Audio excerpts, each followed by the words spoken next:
Are you married or in a committed relationship looking for real advice on having love and enriching your relationship? You are in the right place. Welcome to The Couples Expert with Stuart Fensterheim. Hey there, it's Stuart Fensterheim, Couples Expert. Welcome again to the Couples Expert podcast. I'm glad you stopped by. It is a really lousy, gloomy day here in Scottsdale. And what's better than talking to all of you about my most favorite topic, which is helping you with the relationships in your life. Today's podcast is an interesting one. It's something I've talked about a lot, and I want you to think about this. How many of you out there have past relationships, family issues, previous boyfriends, girlfriends, husbands, wives, divorces, that some of the issues that came up in those relationships still haunt you? And what I'm calling this podcast is Exorcising the Ghosts That Haunt Your Relationship. Yes, here we are in a horror movie. There's nothing more horrible than being on a journey for finding love and recognizing that things are pretty screwed up. They're really messed up in the relationship because you are allowing things from your past to come back and haunt you. And the more you think about it, the more you talk about it, the more you feel lousy about it, what you recognize is that there truly is a pattern in your relationships that keep repeating themselves. One of the things that I talk a lot about on my podcast and also in the videos that I do, and by the way, I do a daily video series.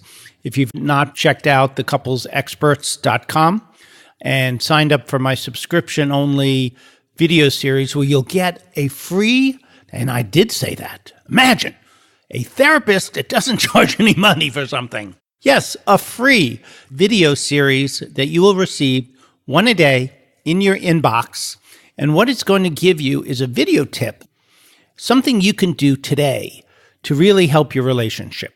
But getting back to what we were talking about, when you have a relationship that is something that's really important to you, I talk a lot about part of the challenge for a lot of couples is that they have these relationships that you have these fights that go on and on. It's almost like you're repeating that same fight over and over again, but just for different reasons. If you recognize that as a couple, you need to begin to identify what triggers lead you to that. Because what we have now is a clear pathway, a clear roadmap to how do you get out of that kind of vicious cycle. What you have to recognize, though, is where your triggers are coming from. And that's really what we're going to be talking a lot about today, because what I want to talk about is exorcising these ghosts that really haunt your relationship. And one of the things, if you're not married, if you're listening to this, and this podcast is also good for people in relationships, but if you're not married and you seem to go through different people and you have all these different relationships, and I guess even if you are married, it works. If you think back on your previous partners, are you unconsciously seeking out a certain type of personality, a certain age category, or are you choosing someone that reminds you of someone that you may have loved in your past? And it doesn't even have to be a romantic relationship. It could be a relationship that is about family, maybe your father or mother or sister or brother. Or I know for me, one of the issues that I've recognized is I get all caught up when my wife and I are talking about something, and what comes up for me from my past tends to be kids that used to tease me. And I used to feel so isolated and alone and betrayed and like I don't fit in and all of those things, so that when my wife has a certain look, that's the emotion that comes up for me. So we have to be able to identify, where do your triggers come from? And the other question you want to ask yourself is, do past relationships seem to end the same way? Are the reasons that they don't seem to work because of the things that we do or say that trigger you or trigger your partner? And are you starting to feel like you're Bill Murray in the movie Groundhog Day, where he would wake up and repeat the same day over and over again? No matter what he did, he woke up. Are you doing that with your relationships? Or if you're in a marriage, are all your interactions seem to be repetitive in that way? We want to wake up and do something different, but so often what happens is we don't do that. We wake up and we just repeat it again and again and again. And sometimes we literally just say to ourselves, I'm stuck. There's nothing I can do. And I'm here to tell all of you that is not the case. Because if you can begin to identify what's really going on and understand the pattern and understand where it's coming from, you can absolutely change it. And that's the power of me sharing some of this with all of you. I want this message to really get out there so all of you understand your whole world, your whole entire world can be different. We can be a catalyst for each other to recognize that giving up is not an option because we only have one life to live. So what we're going to do is share the journey together and help each other understand that we're in this together and we're going to change each other's relationship for the better, where you're no longer living in Groundhog Day. You're living in the land of Oz with a partner by your side, just feeling loved and feeling important to one another. Now, wouldn't that be amazing? So, if these patterns that I'm talking about seem familiar, it's likely that you're stuck in this loop. So, all this baggage and the patterns of behavior that you can recognize in your partner and in yourself are those that may have been cultivated through many years in different interactions and different experiences. Now, that sounded a little bit critical, and I didn't mean it that way. Not that you don't allow yourself.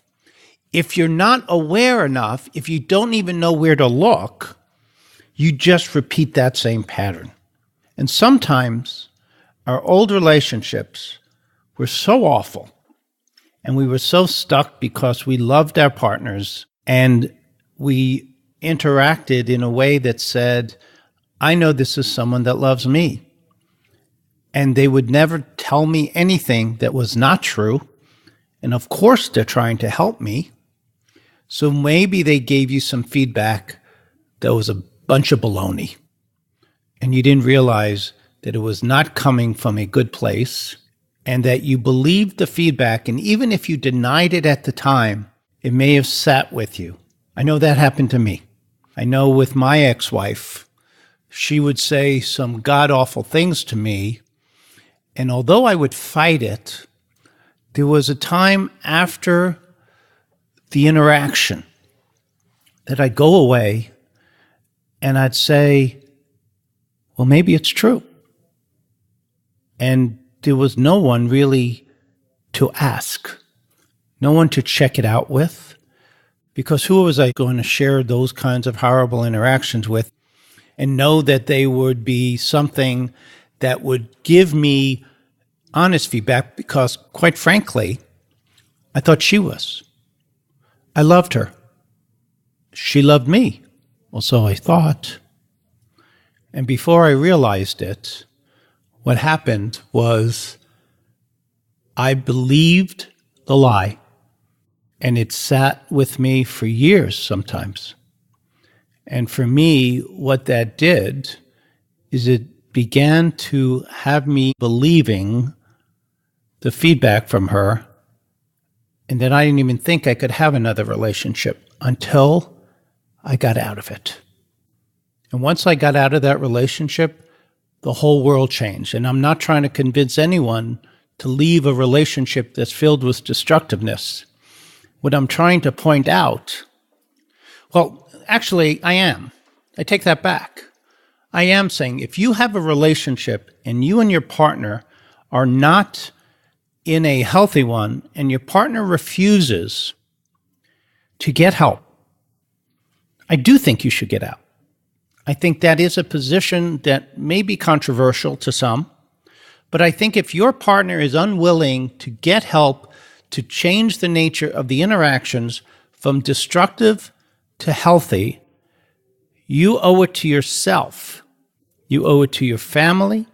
You owe it to those children to not be there.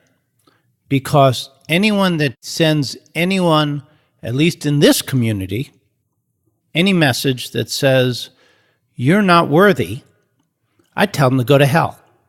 Because each one of you have worthiness and are entitled to have a relationship with a partner that loves you and loves all of you. And if you can't create that together, and if you get some help, I believe very much you can create that together. There is no need to end a relationship.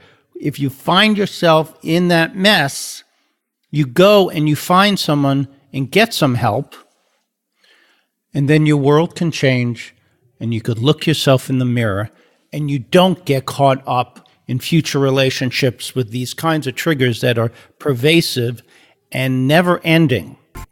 You owe it to yourself to be in a relationship where you just feel darn special, and that your partner sends you the message in everything they do that you are worthy and that you are being loved because you're the best thing that ever happened to them. If you don't have those kinds of feelings about your current partner, and it seems that what's happening here, more than anything, is not that it's a destructive, because that's a whole different discussion that we were just having, not that it's a destructive relationship, but you're caught up in this never-ending cycle, this Groundhog Day, because your past relationships are haunting you. So we do need to do an exorcism. Now, what's an exorcism? I looked it up and defined it. An exorcism is defined as the following: a religious or spiritual practice of evicting demons or other spiritual entities from a person or on an area they are believed to have been possessed. I think it is a possession. When I think of exorcism, is the movie The Exorcist, and the little girl whose head turned her all the way around, and this was years and years and years ago, and it was the most amazing thing when I saw that movie, and I loved it.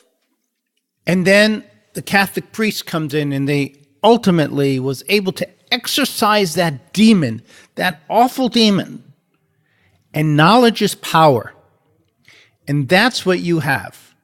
We have, as a community, an ability to give each one of you the knowledge to exorcise this demon, so that there no longer is this little imp sitting on your shoulder, whispering in your ear, telling you that you're a piece of shit, or that you're not any good, or that your partner is out to hurt you.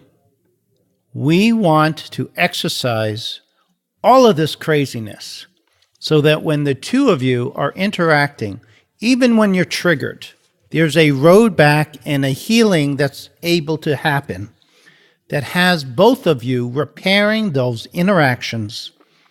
And the reason that you're able to do that is what you're able to define is that where the trigger comes from is likely not each other, but more often from your past demon, the ghost that haunts your relationship.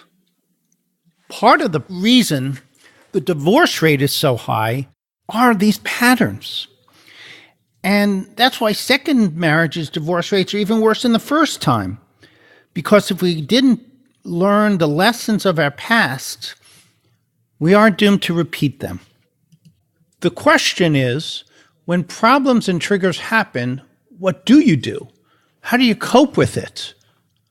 Do you get a hopeless feeling like, here we go again, it's deja vu, every relationship and every time I'm in a loving relationship, I just can't ever get it right? And is your internal dialogue tend to be, maybe divorce is the answer?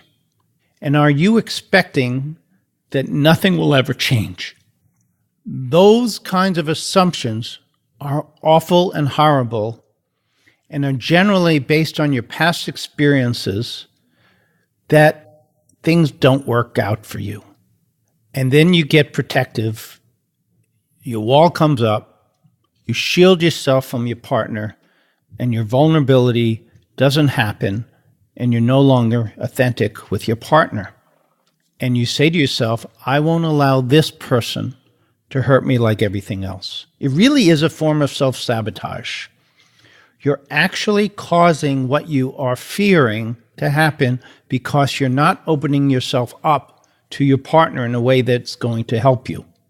And this is those consequences of those ghosts that really have a foothold over in your relationship. So what becomes clear, and when you begin to recognize what your needs are, you then have some incredible power in your hands. You begin to see the demons right as they're happening. And if you and your partner worked hard to create a joined experience where the two of you are in this world together, you now are not alone to fight these demons. And you put them right out there on the table so your partner sees it. You ask for what you need. You tell them what the thoughts are. You talk about your internal dialogue. You share the horrible thoughts that you're experiencing and having about your partner and about yourself. And if you do that together, your partner most likely will reach for you and say, I love you, I'm here for you, and we're in this together. And there's magic that can happen just from that one interaction, that one moment of disconnection that you and your partner are having becomes an interaction of connection, an interaction where both of you are working together to build each other up, not tear each other down. So where do we get this exorcism from? I am your guide to your exorcism. You don't have to have religion to do this. Just think of me as your Jewish couples counselor exorcist. Getting rid of these ghosts, these patterns that haunt you, is a real challenge, but it is absolutely possible. You need to first recognize the patterns, though. Be aware of how they've played out over your past relationships that you have had, how the trauma and emotional pain that you've had in your past has absolutely stayed with you, almost like they're sitting on your shoulder, whispering in your ear, telling you all the horrible things. You've tried to bury it, but you and I both know that hasn't been possible. And that when things get triggered between you and your partner, that pain is absolutely stronger than your desire not to have it impact you. And then the whispering in your ear happens over and over and over again until these ghosts, these wretched ghosts, take over and have you begin interpreting everything, and they haunt you with a vengeance. This is where we have to start dealing with it.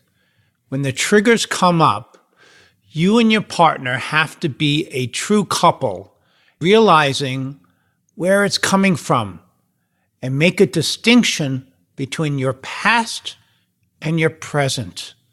A lot of times we know it in our head that the person that you're in a love relationship right now is not the same as those past injuries. It's not your mom and dad. It's not your ex-wife. It's not those childhood horrible kids that just haunted you and that whoever hurt you before, that's the enemy, not the one that loves you now that's right in front of you. This is where the love tokens really make a difference. If the two of you have been working hard at your relationship and courting each other every single day and doing things that reinforce the love that you have for one another, it can really help right here and right now. And that awareness becomes the ability to look at this and say, that's where it's coming from, not from the person in front of me that loves me. In those moments, in those difficult times, the two of you pull together and it stops de-escalation. You don't have to follow that pattern, and that the past can have less power over you. You have to be vulnerable here and begin to share with your partner those thoughts that we talked about just a few minutes ago, those negative thoughts that the two of you begin to focus on as a united couple, as a team. But let's be honest here. Sometimes it doesn't work so well. Sometimes this may require you walking away and just taking a time out to figure this stuff out.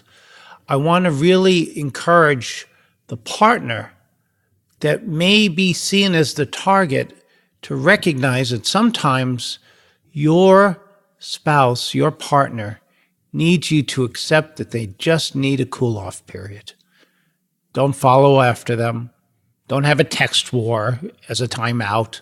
I have so many couples that I know that they take a time out, but what they end up doing is they start texting each other these horrible messages. That's not a real timeout, guys. You need to remove yourself from the situation and begin to ask yourself, where are these feelings coming from? Then come back together at a designated time and begin to talk about what those ghosts are. This episode is sponsored by Stuart's Daily Notes. Stuart's Daily Notes is an email newsletter from the couples expert that will improve your marriage in 5 minutes a day. Small things can have a big impact on your relationship over time. Sign up for Stuart's Daily Notes. It's a resource of tools, videos, exercises, and more. All done by the couples expert, Stuart Fensterheim, with 30 years of clinical experience working with couples, delivered straight to your inbox. The best part about it, it's free. Sign up today. Go to www.thecouplesexperts.com and change your relationship every single day of your life together. Now back to the episode. The next step is an absolutely must-do. And it can't happen too soon. Once you've had this, you need to do a bit of a post-mortem on your relationships in the past and analyze those things that really have taken control of your emotions and have you feeling stuck. There's a likely need at those times to sit down with maybe a professional, maybe not, but someone that you trust so that you can really look back at your past and see how it has impacted you. Now, a couples therapist that uses an attachment model, like emotionally focused therapy or John Gottman method, is a real skilled person to helping you understand the needs that you have and how your past relationships may have impacted you. Sometimes it takes someone like that to help you do it. But you need to really stand back. And one of the things that I ask people to do quite often is make a list of all the people that you've been in relationship with, caretakers, intimate relationships, and look at whether or not there are any patterns there. Are there similarities? When your wife or your husband looks at you a particular way, does it remind you of someone? The emotions that stirred up are similar emotions that you've had with a mother or father, a sister or brother, kids at school. I know for me, and I've shared this before, and I may have even talked a little bit about it a few minutes ago, when my wife and I go at it, it typically for me is the exact same feelings of these kids when I was probably in middle school that they would call me a leech. Now, that's a horrible thing to call someone: a leech, a bloodsucker. And what I recall back then is just wanting to fit in and belong. And yet, my efforts at doing that were backfiring. How the people saw me and how the kids saw me were that I was just butting in and not where I wanted. But when my wife looks at me a particular way, those comments feel right now. And if I'm not aware of what's happening, and we've done a lot of work together on this, if I wasn't able to really recognize it, I wasn't able to, I should say, turn to her and say, I know what I'm feeling right now is not you. The healing that comes from the ability to say that when you and your partner have had this negative interaction where both of you feel just shitty is so healing, because you begin to feel like you're acting really as best friends and understanding the pain that both of you are feeling, acknowledging each person's part in that pain, and recognizing that you really are in this world together and that both of you love each other and want what's best for both of you, and have neither of you feeling discomfort and pain, particularly pain that was caused by the person that loves you more than anything. So the good news here is the two of you begin to move forward through this process, being really mindful of living in the present, trying to really squash those negative perspectives and negative memories and negative feelings from your past, and allow yourself to just have the joy of the present, of the people in your life, the person in your life that you have found that's going to help you just experience every single day the joy of living as a couple, as a partnership, as a team, of the two of you fighting the ghosts from the past that haunt you. And then you begin to recognize them for what they are. You have this perspective on the past, and you're able to then basically put up a protective boundary between the two of you and those ghosts that are trying to haunt you and pull the two of you apart. Because the love that you have for one another just keeps you solid together. And what's going to happen with this is it will begin to amaze and astound you that when you're living in the present, when you're living with your partner, you're there with the one person that's got your back, and the two of you begin to develop experiences together that allow the two of you to say, no one's going to screw with us. No past memory, because we're going to make every experience we have as a couple to be the most special ones, because every single day we will do things to discount our past perspectives, being aware of each other's vulnerabilities, but also, more importantly, being able to share the experience and create new memories that then become more powerful than the old negativity. And you begin to talk in positive language, in attachment language, that sends the message every day that you are there for one another, and the two of you have a love that can last a lifetime. I want to really thank all of you for joining me today, and just go out there and create love memories. And one of the suggestions that I have that I haven't talked enough about is I would love to see you and your partner creating a memory book, similar to our baby books that we have, a memory book of all the experiences that the two of you are creating as a couple that send the message that you two have done the work and you've allowed yourself to experience the joy and the pleasure of having each other in your life. The small moments, the big moments, the frustrations, all the things that make you two a unique couple that has you feeling loved by one another. Before I go, I want to remind you guys to join me next week where I was sitting there watching television and there's a newscaster talking about sex and the impact of sexuality on relationships and how it's such a struggle. So I'm going to talk a lot about this next week on how not to think of your sex life as a porno movie and have unrealistic expectations. Don't be confused that your sex life isn't a porno movie.